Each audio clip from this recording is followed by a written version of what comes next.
माँ भारती को प्रणाम करता हूँ, सबके गुरु माता पिता को प्रणाम करता हूँ। बच्चों बहुत ढेर सारा लाड प्यार और सभी लोगों को सुबह की राम राम।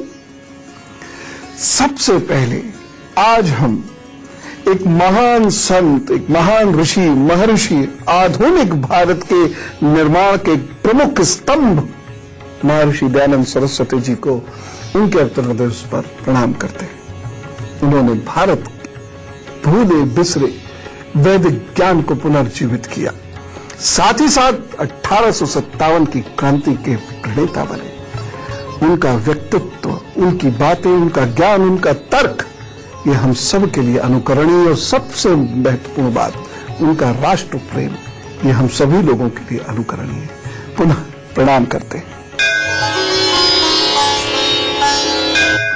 आज मंगलवार है, आज हनुमान जी की बात करते हैं और बातचीत के विषय रहेंगे हनुमान जी से वर, आश्रय, रक्षा, लाभ आदि पाने के क्या उपाय हैं। दूसरी बात, हनुमान जी को पाने के क्या उपाय हैं। तीसरी बात, क्या वास्तव में हनुमान जी को उड़ना आता था। संजीवनी बूटी वो उड़ के लाए थे, क्या उन्होंने समुद्र उड़ के फैलाना था। आज हम अंजना मां से पेरेंटिंग की टिप्स की प्रेरणा लेंगे। जी, हनुमान जी की माता जी से पेरेंटिंग की टिप्स की प्रेरणा आपको मिलेगी और हनुमान जी के दर्शन करने का क्या महत्वपूर्ण उपाय होता है, ये सारी बातें आज हम करेंगे। उपाय जरूर करिएगा। फिलहाल मेष, वृषभ और मिथुन राशि का हाल बताता हूं, फिर उपाय बताता हूं जो आप कीजिएगा। मेष राशि, नौकरी में कार्यक्षेत्र का विस्तार हो सकता है आपको कुछ नया करने को मिले। हाँ, परिश्रम बहुत करना पड़ेगा इस दिन, ये तो तय है, लेकिन उस परिश्रम के अच्छे परिणाम भी मिलेंगे और वह आपके जो आज आप परिश्रम करेंगे वह आपके कर्म वाले अकाउंट में जरूर जुड़ेंगे। तो कुल मिला के यह दिन ठीक है उस पॉइंट ऑफ व्यू से, लेकिन एक चीज का ध्यान रखिएगा, रहन सहन कष्टपूर्ण हो सकता है, या जो आप बड़े कार्य कुछ करें जिसमें आप धन का निवेश करें तो उससे आपको पूरा फायदा नहीं मिलने से आपके मन में उदासी रह सकती है, काम अटक सकते हैं, उससे भी आपका मन उदास हो सकता है। ऐसा करिएगा नहीं। दिन मेहनत अधिक करने वाला तो है, लेकिन इतना बुरा नहीं है। एक सावधानी लेकिन जरूर रखनी होगी और वो ये है, घर के बुजुर्गों की सेहत के प्रति थोड़ा सावधान आपको रहना होगा। उनके हालचाल अच्छे से लीजिएगा और घर के बुजुर्ग दवाई खाने में बहुत इधर उधर करते हैं, तो आप बिल्कुल सुनिश्चित कीजिएगा कि वह दवा अवश्य लें, समय पर लें। उपाय क्या करना है, इस दिन को बेहतर बनाने के लिए आप जो मेहनत करें उसका लाभ अधिकतम आपको मिले, इसके लिए हनुमते नमः का जप जरूर करिएगा। जितना भी वक्त आपको अभी मिल जाए आप जप करिए, या जप करते हुए अपने काम पर जुट जाइए, निकल जाइए, तो सब ठीक करेंगे। वृषभ राशि, शारीरिक तौर से परेशान होना पड़ सकता है, बहुत ध्यान रखिएगा। मौसमी बीमारियां वैसे भी अभी बढ़ने पर हैं, जैसे बुखार आ गया, जुकाम हो गया, दिन गर्म है, रात सर्द है, ये मौसम आपको परेशान कर सकता है और पारिवारिक स्तर पर रिश्तेदारों को लेकर भी थोड़ी सी उलझनें बढ़ सकती हैं। वैसे दिन बुरा नहीं है, अचीवमेंट्स अपनी जगह होते रहेंगे, कार्य आपके चलते रहेंगे, लेकिन तनाव के साथ। और हाँ, एक सावधानी जरूर रखनी है, स्वास्थ्य के प्रति विशेष रूप से सजग रहना है और आपके हाथ में क्या है, भोजन और वस्त्र। तो मौसम के अनुकूल वस्त्र पहनिएगा जरूर और भोजन भी हल्का फुल्का कीजिएगा। ठंडी चीजों से, खट्टी चीजों से इस दिन परहेज करेंगे तो अच्छा रहेगा। उपाय क्या करेंगे, दुर्गा सप्तशती में कवच का पाठ कर लीजिए अभी 15 मिनट, बस बहुत है। फिर अपने काम पर जुटिए, फिर सब ठीक करेंगे। मिथुन राशि, आज सरप्राइज की तरह कोई आर्थिक लाभ मिल सकता है। आज का दिन आपके लिए बेहतर है, सभी ओर से उपलब्धियों का दिन हो सकता है। ये हो सकता है आपको कहीं से कोई खुशखबरी भी मिले, आपके रिश्ते, आपके संबंधी ये आपकी मदद करेंगे, आपके काम को आगे बढ़ा सकते हैं। दिन कुल मिला के अच्छा है और इस दिन का फायदा जरूर उठाइए, इसलिए जम के कार्य कीजिए। और बच्चों, आपके लिए तो इस दिन खूब मेहनत करने का वक्त है, क्योंकि इस दिन की गई पढ़ाई इम्तिहानों में बहुत लाभ देगी। इस दिन एक एक चीज जो रुकी हुई है उसको पूरा करने के लिए जी जान लगाइए, आगे बढ़ेंगे उसमें। बस सावधानी एक रखिएगा कि उत्साह से जिस वक्त आप आगे काम करते चले जा रहे हो उस वक्त भी शत्रुओं को नजरअंदाज ना करें, या अगर कहीं तेजी से वाहन चलाते हुए किसी कार्य को करने जा रहे हैं तो अगल बगल की गाड़ियों को नजरअंदाज नहीं करें, कहीं अचानक कोई समस्या हो जाए। उपाय जरूर कर लीजिएगा। और उपाय क्या है? साबुत सूखे धनिए के 2 दाने मुंह में डालिए और अपने प्रभु का नाम लेकर उन्हें चूसिए और अपने काम पर जुट जाइए, तो सब ठीक करेंगे। चलिए भाई, आपको पहला उपाय बताऊं। रात के अंतिम पहर में उठकर पूर्व की ओर मुंह करके लाल चंदन की माला के 1.25 लाख जप करें। बहुत सारे लोग, यद्यपि मेरा इसमें कोई विश्वास नहीं है और मैं अनेकों बार कह चुका भी हूं, लेकिन बहुत सारे लोग कुछ विशेष सिद्धियों की प्राप्ति करना चाहते हैं। अगर यह उपाय किया तो हनुमान जी की कृपा से आपको कोई सिद्धि प्राप्त हो सकती है। क्या होगी हनुमान जी जाने, आप जाने। मैं तो बस प्रभु की पूजा सिर्फ प्रभु के लिए करता हूं। सिद्धि वगैरह का तो कभी प्रयत्न किया ही नहीं, लेकिन बहुत सारे लोग जो प्रयत्न करना चाहते हैं वह कर सकते हैं। जब तक ये 1.25 लाख जप पूरे नहीं होंगे तब तक पूर्ण ब्रह्मचर्य का पालन करना बहुत आवश्यक है। बहुत सख्त नियम है ये। 1.25 लाख जब तक आपको भूमि शयन करना है। हाँ, भूमि पर गद्दा बिछा के सो जाइए, लेकिन भूमि शयन करना है। अगर आपने ये उपाय किया और मन में कोई विशेष सिद्धि के प्रयोजन से ये तप किया आपने, ये बहुत कठिन तप है, तब निश्चित रूप से हनुमान बाबा की कृपा से आपको सिद्धि होगी। बीमारी घर घर है, तो हनुमान बाबा बीमारी में कैसे मदद करेंगे, ये आपको बताता हूं कर्क सिंगर कन्या राशि का हाल बताने के उपरांत। कर्क राशि, पारिवारिक मामलों में सुधार हो सकता है, सोचे हुए कार्य सफल होंगे, ये अलग बात है। थोड़ी रुकावट आएगी और रुकावट आप महसूस करेंगे, और हो सकता है उस रुकावट से आप थोड़ा सा परेशान भी हो सकता है कि आप उदासीन हो जाए या उत्साहविहीन हो जाए, लेकिन आप अपने कार्य पर जुटे रहिएगा, क्योंकि कुल मिलाकर वक्त आपके लिए अच्छा है, सुकून देने वाला है। लाभ के योग हैं, हानि के थोड़े से योग हैं, लेकिन लाभ के योग बने हुए, इसलिए लाभ होगा। बस एक सावधानी जरूर बरत लीजिएगा, और वो ये है, कर्ज लेने से बचेंगे तो अच्छा रहेगा, क्योंकि इस दिन यदि आप कर्ज लेते हैं तो उसका चुकाना थोड़ा सा कठिन होगा, क्योंकि कुछ वक्त ऐसा होता है जिसमें लिया गया धन चुकाना थोड़ा सा मुश्किल पड़ जाता है, कारण चाहे कुछ भी बने। उपाय क्या करना है? जल का सेवन खूब कीजिएगा और माता जी को प्रणाम कीजिए, उनके आशीर्वाद लीजिए, और फिर उसके बाद अपने काम पर जुटिए, वो सब ठीक करेंगे। सिंह राशि, संतान के मामले में थोड़ी सी सावधानी रखनी चाहिए। वैसे अगर आप कोई डॉक्यूमेंट साइन कर रहे हैं तो बहुत ध्यान दीजिएगा, या कहीं कुछ लिख कर दे रहे हैं तो बहुत सतर्क रहना होगा। कहीं आपसे चूक हो गई तो आगे जाकर लेने के देने पड़ सकते हैं और परेशानी हो सकती है, उससे प्रतिष्ठा और धन दोनों की हानि हो सकती है। इसलिए कहीं भी साइन आदि करने में बहुत अलर्ट रहिएगा। इस दिन हो सकता है कोई ऐसा कागज आपके सामने आ जाए जो आप साइन कर जाएं जल्दबाजी में और आगे वो नुकसान दे। लेकिन कुल मिलाकर देखा जाए तो लाभ के योग तो बने हुए हैं।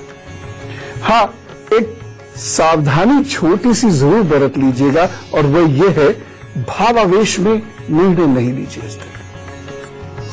बाकी सब ठीक है, भावावेश में इस दिन निर्णय मत लीजिएगा, नहीं तो वह निर्णय आगे जाकर बहुत भारी पड़ेंगे। उपाय क्या करना है? ओम क्लीं कृष्णाय नमः का जप कीजिए और फिर अपने काम पर जुटिए तो सब ठीक करेंगे। कन्या राशि, स्वास्थ्य की दृष्टि से दिन थोड़ा सा कमजोर है, इसलिए बहुत सोच समझकर भोजन कीजिएगा और मौसम के अनुकूल वस्त्र ही पहनिएगा। अचानक कोई चिंता आपको परेशान कर सकती है, ये चिंता कोई भी हो सकती है, वो आपको थोड़ा सा डिस्टर्ब करेगी, लेकिन ये मैं आपको सूचना दे दूं कि आपका दिन बुरा नहीं है, काम आपका रुकेगा नहीं, काम चलता रहेगा। हाँ, ये है उसमें कुछ बाधाएं जरूर आएंगी। और एक चीज और हो सकती है कि घर में कोई अनबन हो सकती है या कोई छोटा मोटा मनमुटाव हो सकता है जिससे आप थोड़ा सा व्यथित हो जाएं। बाकी कुल मिला के वक्त है अच्छा। एक सावधानी जरूर बरतें, जिससे जो बात करनी है बहुत स्पष्ट बात कीजिएगा। लाग लपेट वाली बात आज मत कीजिएगा, उससे प्रतिष्ठा की हानि हो सकती है, आपको नुकसान हो सकता है। उपाय क्या करेंगे? गणेश जी को मोदक प्रदान कीजिए, फिर अपने काम पर जुटिए, गणेश जी कृपा करेंगे, सब ठीक होगा। अब परेशानी ये मोदक नहीं है तो क्या करें? जल्दी से थोड़ा सा आटा लीजिए और गुड़ मिलाइए और गोल गोल उसको बनाइए और प्रस्तुत कर दिए गणेश जी को और प्रसाद स्वरूप सब खाइए। यदि ये भी संभव नहीं है तो गुड़ होगा, गुड़ की बनी हुई कोई चीज होगी, वह गणपति जी को भाव से अर्पित कीजिए और फिर अपने काम पर जुट जाइए तो सब ठीक करेंगे। अब बीमारी की बात कर लेता हूं। भगवान ना करे बहुत बीमार हो गए या घर में कोई बहुत बीमार है, समझ नहीं आ रहा क्या करे, तो एक उपाय कीजिएगा, करिएगा पूरी शिद्दत से और पूरे समर्पण और पूरे भक्ति भाव से। लाल धागा लीजिए, आम के पेड़ की डंडी ले लीजिए, फल का नुकसान मत कीजिएगा, हरे पत्ते का नुकसान नहीं कीजिएगा, वैसी डंडी मिल जाती है। तो लाल धागे में आम के पेड़ की डंडी के टुकड़े को गले में डाल लीजिए, लेकिन ये आम का पेड़ कौन सा हो जिसपे फल आते हैं। फल आते हैं, ये नहीं छोटा सा पेड़ उजाड़े आए, फल जिस पे आते हो नहीं उजाड़ेगा, मजाक कर रहा हूं। और यह पेड़ राम जी के मंदिर में वर्षों से हो, वैसे भी फल एकदम तो आएंगे ही नहीं, कुछ वर्षों में ही आते हैं, 3 या उससे अधिक वर्ष लगते हैं शायद। तो उस पेड़ की इतनी सी डंडी, और वो भी कौन सी जिसपे कोई हरा पत्ता, फल फूल वगैरह, बौरा वगैरह कुछ नहीं होने चाहिए, वही डंडी तोड़ लीजिए, लाल रंग के धागे में बांध दीजिए। मंगलवार को आपको बीमारी से बचने के मौके मिलेंगे। मौके मिलेंगे मैं ये क्यों कहता हूं? क्योंकि कभी कभी हम बीमार होते हैं लेकिन उससे छुटकारा मिले कैसे, ये सलाह नहीं मिल पाती है। यह करते ही आपको वो सलाह, दवा आदि सब मिल जाएगी और प्रभु आपको जल्दी से ठीक कर देंगे।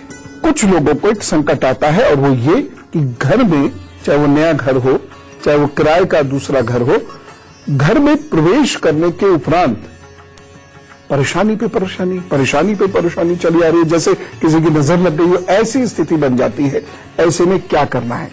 हनुमान जी के मंदिर जाइए, बहुत श्रद्धा भाव से बैठिए, वहां थोड़ी देर चालीसा कीजिए या ओम हंग हंग बताए नमः का जप कीजिए और फिर उनका तिलक ले आइए।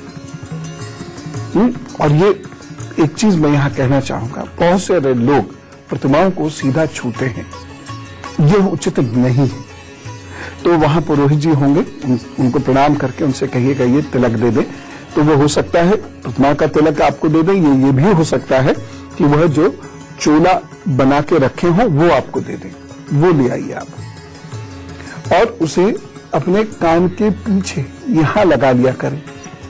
ठीक, जो घर में बीमार रहता है वहां से आने के उपरांत वो यहां लगा लिया करें और देखिएगा स्वास्थ्य प्राप्त होने लगेगा। या पढ़ाई छूट रही है या ऐसी कोई परेशानी चल रही है, वह धीरे धीरे ठीक होने लगेगी। एक काम और भी कर सकते हैं आप, घर की चौखट पर इसी तिलक से राम राम लिख दीजिए और घर को नकारात्मक बाधाओं से मुक्त कर लीजिए। इसे 11 मंगलवार लगातार करना होगा। अब ये नहीं 11 जगह सब जगह राम राम लिखें, ऐसा मैं नहीं कह रहा, बस एक जगह लिखें राम राम, और अगली बार भी उसी के पीछे लिख लें। देखिएगा बड़ा लाभ होगा, बड़ा लाभ होगा। अगर घर में बहुत परेशानियां हैं, विशेष रूप से शत्रु बहुत उत्पन्न हो रहे हैं घर में, या आस पड़ोस के लोग घर में बहुत परेशानियां उत्पन्न कर रहे हैं, तो 5 मंत्र बताता हूं श्री हनुमान जी के, वह कर लीजिएगा। फिलहाल मैं तुला, वृश्चिक और धनु राशि का हाल बताने जा रहा हूं। तुला राशि, दोस्तों के साथ हंसी मजाक चलेगा, आज मस्ती आएगी दोस्तों के साथ, नए लोगों से मुलाकात होने के अच्छे संकेत मिल रहे हैं और ये मुलाकात लाभप्रद भी होगी। हाँ, यात्रा का भी कोई कार्यक्रम बन सकता है आज, और कुछ समस्याओं का निराकरण इसी दिन होता हुआ दिखाई दे रहा है। तो कुल मिला के वक्त आपके लिए काफी बेहतर है। एक सावधानी लेकिन जरूर रखिएगा। इस दिन आपके अंदर व्याकुलता और क्रोध है, तो कहीं ऐसा ना हो कि कहीं कोई बात कोई कहे, सोशल मीडिया पर आपकी वॉल पर कोई कुछ लिखे, या आपको कोई सलाह दे बुजुर्ग, या ऐसा कुछ हो और आप भड़क जाएं, या छोटी सी बात पर आप सड़क पर बहुत गुस्सा हो जाएं। इससे आपको नुकसान होने वाला है। इसलिए अभी ये संकल्प कर लीजिए, मैंने आज क्रोध करना ही नहीं है, भड़कना ही नहीं है, धैर्य खोना ही नहीं है। उपाय क्या करेंगे? संगीत सुनिए, मधुर संगीत जो शांत करता है, जैसे वीणा, सितार, मधुर संगीत अभी सुनिए, दिन भर सुनिए और अपने काम पर जुटे रहिए। दिन अच्छा है, सब ठीक होगा। वृश्चिक राशि, आज आप कुछ ज्यादा ही बतियाने वाले हैं, जिससे आपके मुंह से कहीं कुछ ऐसा निकल सकता है कि आपके आसपास के लोग, आपके मित्र आदि लोग आपसे नाराज हो जाएं। दिन ठीक है, लेकिन भाग्य पक्ष लुढ़कता पुढ़कता आएगा और सही तरीके से आपकी मदद भी कर देगा किसी व्यक्ति के रूप में, जिससे रास्ते बंद नहीं होंगे, कार्य चलता रहेगा। हो सकता है जैसे आप किसी ऑफिस में गए, भड़क गए वहां किसी बात पर, अब ऐसा स्थिति आई कि बस संवाद खत्म ही होने वाला, काम नहीं होगा, लेकिन कोई व्यक्ति आया और उसने चलो अच्छा ठीक ये वो सुलह करा दी, काम आगे बढ़ गया। तो ऐसा ये दिन है, चिंता नहीं करिए, बस एक सावधानी रखिएगा, और वो ये है इस दिन धन नहीं देना है। और मजबूरी में किसी को कोई धन देना भी पड़ जाए, या कहीं कोई एडवांस पैसा आपको जमा भी करना हो, तो बहुत सोच समझ कर कीजिएगा, क्योंकि उसके लिए ये दिन अच्छा नहीं है। कई बार ऐसा समय होता है जिस दिन हम धन देते हैं, फिर वो वापस बहुत मुश्किल से आता है या नहीं भी आता है। उपाय क्या करेंगे? दूध का दान कीजिए, फिर अपने काम पर जुट जाइए, तो सब ठीक करेंगे। धनु राशि, आपके ऊपर इस दिन लोगों की मदद होती हुई दिख रही है। गुरु गोविंद का साथ दिख रहा है, उनका हाथ आपके ऊपर है, माता पिता आपकी मदद के लिए तैयार हैं, उनका आशीर्वाद आपके साथ है। ये दिन अच्छा कुछ परिणाम दे सकता है। इस दिन शुरू की गई कुछ चीजें या सोची गई कुछ बातें अच्छे परिणाम दे सकती है, बुरा मत सोचिएगा। इस दिन आपके व्यवहार में भी बड़ा प्रेम है, आपका व्यवहार खुला हुआ है, आप बहुत अच्छी बातें लोगों से कर रहे हैं, जिसकी वजह से रुके हुए कार्य आपके पूर्ण हो सकते हैं, या फिर आप लाभ कमा सकते हैं। वैसे भी ये दिन लाभ और प्रतिष्ठा में वृद्धि देने वाला है, इसलिए हो सकता है आपके बोलने की वजह से आपको लाभ मिल जाए, आपकी सोच की वजह से आपको लाभ मिल जाए।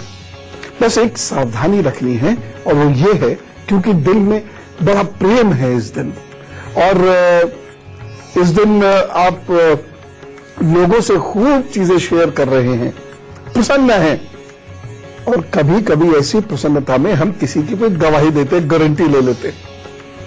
जरूरी नहीं बैंक गारंटी की बात हो, या जरूरी नहीं कोर्ट की गवाही की बात हो। टीचर ने डांटा, नहीं इसने कोई बुरा नहीं किया, इसने बुरा नहीं किया, पता लगा हम ही फंस गए क्योंकि उसने बुरा किया था।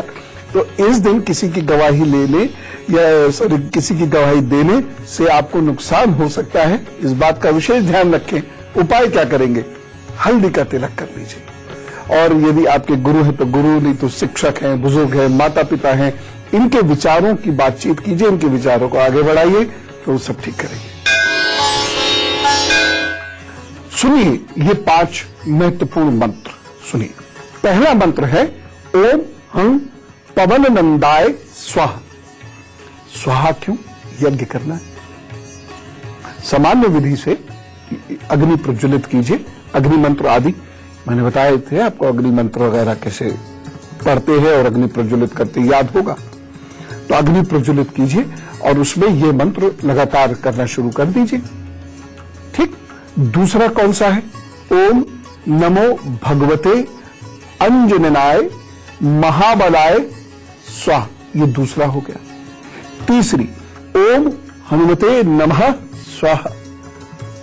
चौथा ओम पूर्व कपि मुखाय पंचमुख हनुमते टन टन टन टन टन सकल शत्रु संहारणाय स्वाहा। और पांचवा क्या हो गया? ओम पश्चिम मुखाय गरुणासनाय पंचमुख हनुमते नमः मंग मंग मंग मंग मंग सकल विषहराय स्वाहा। ज्यादा वक्त तो नहीं लगा, कम से कम 1100। एक दिन में नहीं कह रहा हूं, जितने हो सके एक नियम से लेकिन इसको कर लीजिए और उसके बाद देखना जिंदगी की बहुत सारी व्याधियां दूर होंगी। जो सबसे महत्वपूर्ण चीज इस यज्ञ से उत्पन्न होती है वो होती है ईमानदारी के साथ मेहनत करने की और विपरीत परिस्थितियों को सहन करने की शक्ति, वो उत्पन्न होती है। दिमाग खुलने लगता है, विवेक का जागरण होने लगता है, मन शांत होने लगता है, ऊर्जा और आत्मविश्वास महसूस होने लगता है। बस ये हो जाए तो क्या, फिर तो सब कुछ हासिल हो ही जाता है। यानी कर्मोन्मुख हो जाता है व्यक्ति। कितनी भी विपरीत परिस्थिति क्यों ना हो, वो बिना डरे कर्म करने को तैयार हो जाता है और जब कर्म करने चलता है तो दिमाग साथ देता है। अब मैं एक बड़ा महत्वपूर्ण रहस्य आपके साथ शेयर करना चाहता हूं कि क्या हनुमान जी को उड़ना आता था? क्या वह लंका उड़कर पहुंचे थे? यह प्रश्न आप सभी के दिमाग में अक्सर गूंजता होगा। तो इस प्रश्न का उत्तर देता हूं, लेकिन उससे पहले मकर, कुंभ और मीन राशि का हाल बताता हूं। मकर राशि, आज आपके सामने कुछ कठिन परिस्थितियां उत्पन्न हो सकती हैं, लेकिन मन को मजबूत रखिएगा, प्रभु पर विश्वास रखिएगा, आप उनको आसानी से निपट लेंगे, आप कामयाब होंगे। आज कोई बहुत महत्वपूर्ण अवसर भी छूट सकता है, इसीलिए तनाव और दबाव से दूर रहने की कोशिश कीजिए, क्योंकि ये बना रहा, जिसके संकेत मिल रहे हैं कि तनाव और दबाव बना रह सकता है, लेकिन इसकी वजह से आलस्य हो सकता है, घबराहट या क्रोध हो सकता है, कोई जल्दबाजी हो सकती है, जिससे कोई इंपॉर्टेंट अपॉर्चुनिटी आपसे छूट जाए। इस बात का बहुत ज्यादा ध्यान रखिएगा और एक सावधानी अवश्य रखिए, वो ये है यदि आप यात्रा में जा रहे हैं तो अपने भोजन का, अपनी कीमती चीजों का, बुजुर्ग है तो बुजुर्गों का, बच्चे साथ है तो उनका जरा ख्याल रखिएगा। उपाय क्या करना है? ओम हूं हनुमते रुद्रात्मकाय हुं फट, इसका जप कीजिए, फिर अपने काम पर छुट जाइए तो वो सब ठीक करेंगे। कुंभ राशि, प्रतियोगी परीक्षाओं में सफलता मिलती दिखाई दे रही है, इसलिए इस दिन की गई मेहनत से आपको लाभ जरूर होगा। जम के नोट्स बनाइए, खूब अच्छे से अपनी प्रिपरेशन कीजिए, दिन को वेस्ट मत कीजिए। आज दिन एक सेकंड भी वेस्ट करने वाला नहीं है। व्यवहारिक बातों पर थोड़ा ध्यान आपका ज्यादा रहेगा और इससे आपको लाभ मिलने वाला है, क्योंकि अच्छे योग भी बने हुए हैं शुभ लाभ के, तो व्यवहारिकता निभाने की वजह से आपको लाभ मिलेगा, चाहे वह प्रतिष्ठा में मिले और चाहे वह अन्य किसी रूप में मिले, लेकिन लाभ का ये दिन है। बस एक सावधानी रखिएगा और वह सावधानी है व्यवहार की। व्यवहार में इस दिन सतर्क रहिएगा, किसी को कुछ देने का वायदा मत कीजिएगा, या ऐसी कोई चीज जो आप किसी को दे नहीं सकते हैं वो वायदा भी मत कीजिएगा, अन्यथा प्रतिष्ठा की हानि होगी। बस एक उपाय, लौंग का सेवन करें या लौंग वाली चाय का सेवन कर लें। मन को शांत, बली और एकाग्र करना है, फिर जुट जाना अपने काम पर, तो सब ठीक करेंगे। मीन राशि, नौकरी पेशा व्यक्तियों के लिए समय अनुकूल है, सफलता मिलने के पूरे योग बन रहे हैं, दाम्पत्य जीवन में मधुरता का वातावरण दिखाई दे रहा है। कुल मिला के ये दिन अच्छा है आपके लिए। बस एक सावधानी, इस दिन रौब मत गांठिएगा किसी पर, खामखा गुस्सा मत कीजिए, किसी को दबाने की कोशिश मत कीजिएगा, अपना प्रभाव दिखाने की कोशिश मत करिएगा, विनम्र बने रहिएगा, नहीं तो नुकसान हो जाएगा। उपाय क्या करना है, आज कुछ नमकीन बांटे गरीब लोगों को, बस फिर अपने काम पर जुट जाइए तो सब अच्छा करेंगे। अब बात करूंगा हनुमान जी के समुद्र पार करने के पीछे के रहस्य की। ध्यान से सुनिएगा। हो सकता है आप में से बहुत सारे लोग मुझसे सहमत ना हो, कोई बात नहीं, असहमति तो मानव स्वभाव है और जिज्ञासा का आधार भी। लेकिन मैं आपको पूरी कथा सुना रहा हूं और मेरा आधार रामायण है। जब माता सीता का पता चल गया था तो इस पार सभी वानर बहुत हर्षित हुए, बहुत खुश हुए और लंका जाने के लिए समुद्र तट पर आ जुटे। सभी वानर समुद्र तट पर आ गए और जब वो देखते हैं कि सामने अथाह जल राशि है तो वह सब बड़े चिंतित हो जाते हैं। और चिंता का कारण क्या है कि भाई इतना बड़ा सागर पार करके लंका नगरी में प्रवेश करेंगे कैसे, और जाएंगे नहीं तो माता सीता को लाएंगे कैसे।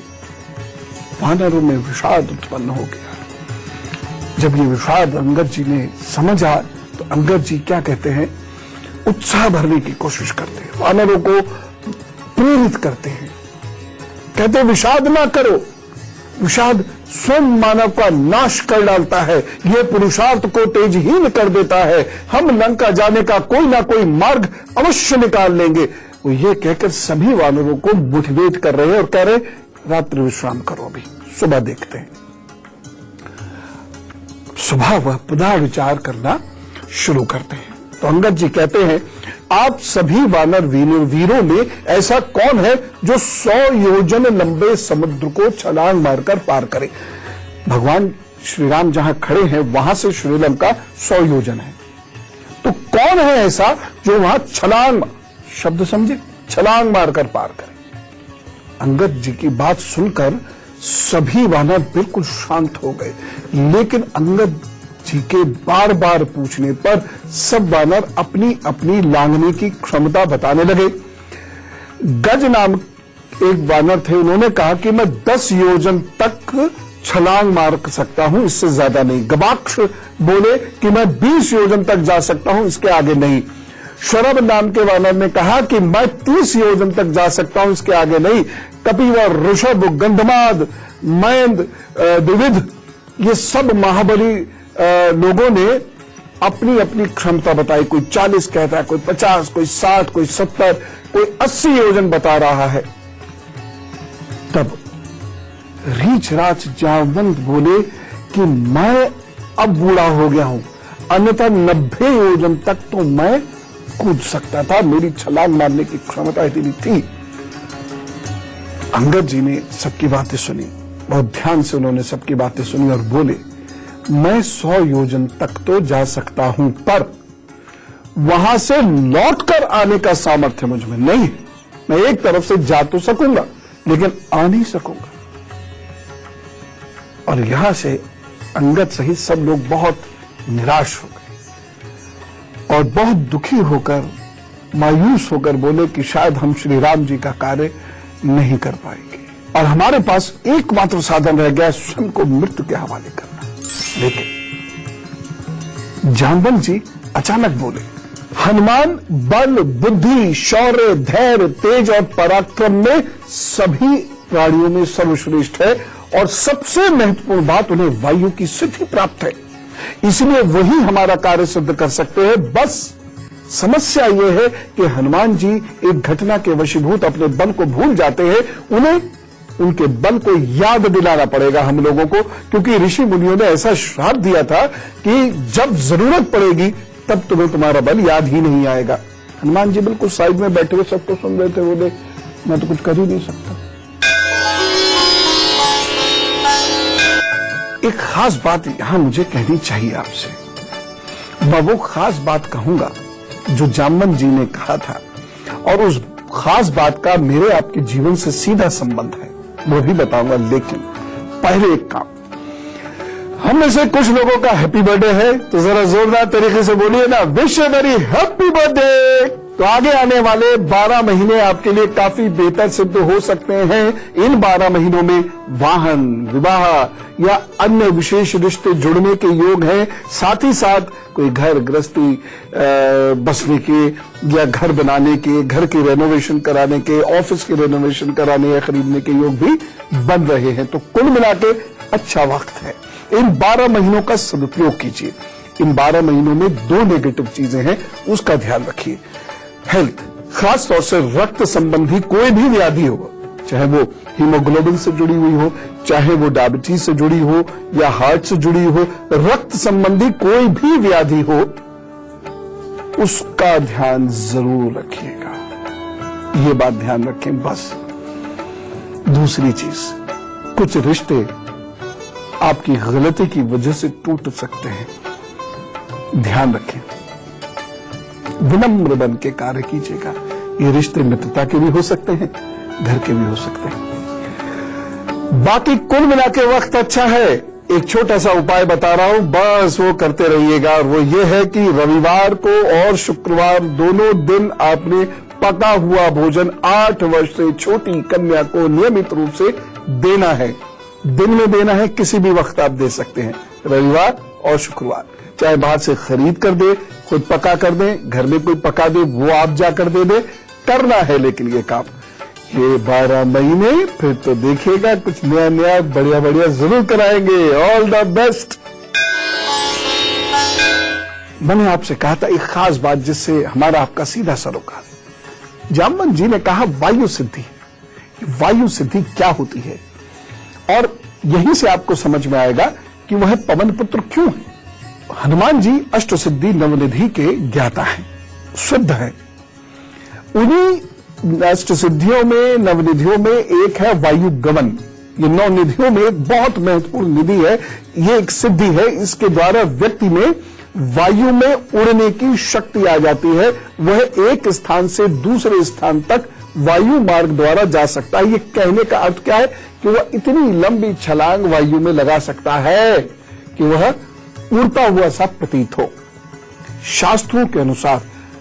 अब यहां दूसरी महत्वपूर्ण बात सुनिएगा, ये पेरेंटिंग टिप दे रहा हूं मैं आपको, सुनिए। सारी माताएं बहुत ध्यान से सुने, सारे पिताएं बहुत ध्यान से सुने। हनुमान जी की माता अंजना जो है वो बेहद तेजस्वी और धर्मात्मा स्त्री है। हम हनुमान जी के बारे में तो जानते हैं, उनकी माता कितनी तेजस्वी है वो हमें नहीं पता। उन्हें योग विद्या में निपुणता प्राप्त थी। योग साधना से उन्होंने वायु की सिद्धि प्राप्त कर रखी थी। इस कारण वायु की शक्तियां उनमें विद्यमान है। अब ये कौन सी वायु है? ये यही वायु है।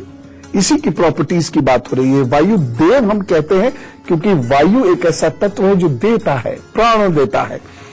लेकिन वो हम जैसे सीरियल्स या पिक्चर्स में देखते हैं मुकुट वुकुट लगाए हुए, वो नहीं। हमारी प्रकृति में तमाम तत्वों में शक्तियां निहित है। उसी शक्ति से हम अपने शरीर को साध लेते हैं, सिद्धि बन जाती है।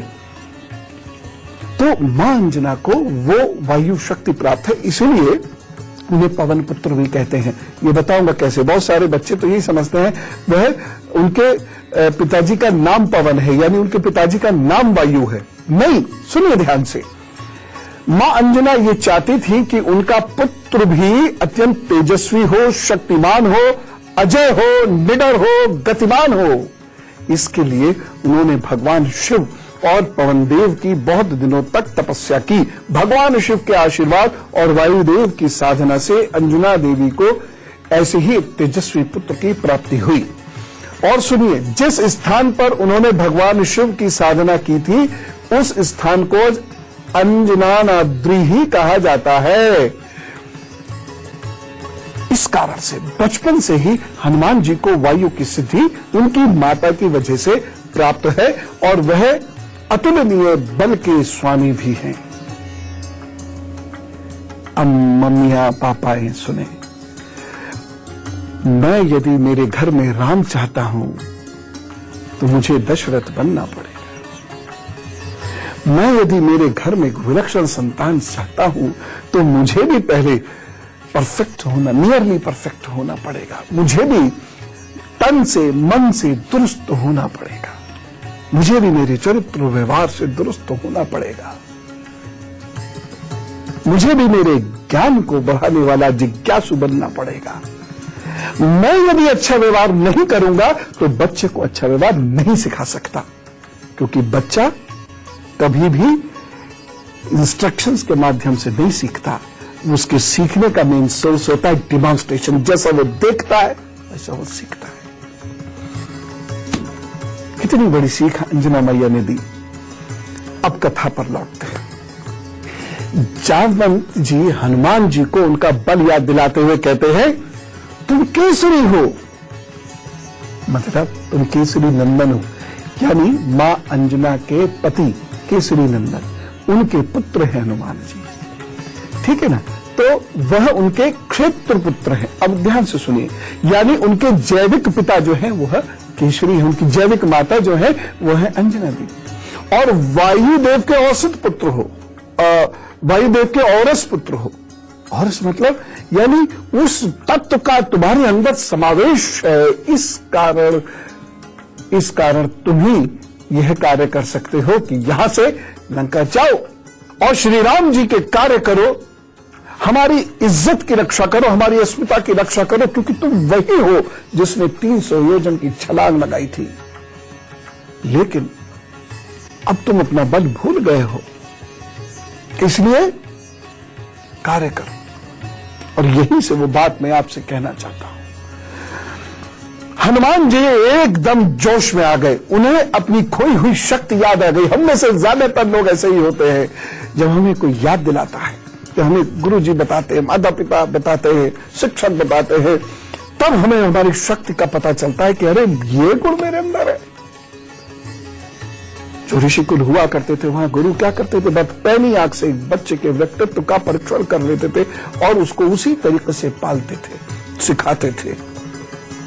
और जिससे जितना लगाव उससे उसकी उतनी ही टफ ट्रेनिंग। लगाव किससे? जो लक्ष्य की पूर्ति करता हो उससे, सबसे नहीं। तो हनुमान जी में जोश आया और यहां जो बात बता रहा हूं वो सुनिए। हनुमान जी ने उड़कर समुद्र पार नहीं किया है, बल्कि छलांग लगाकर पार किया था।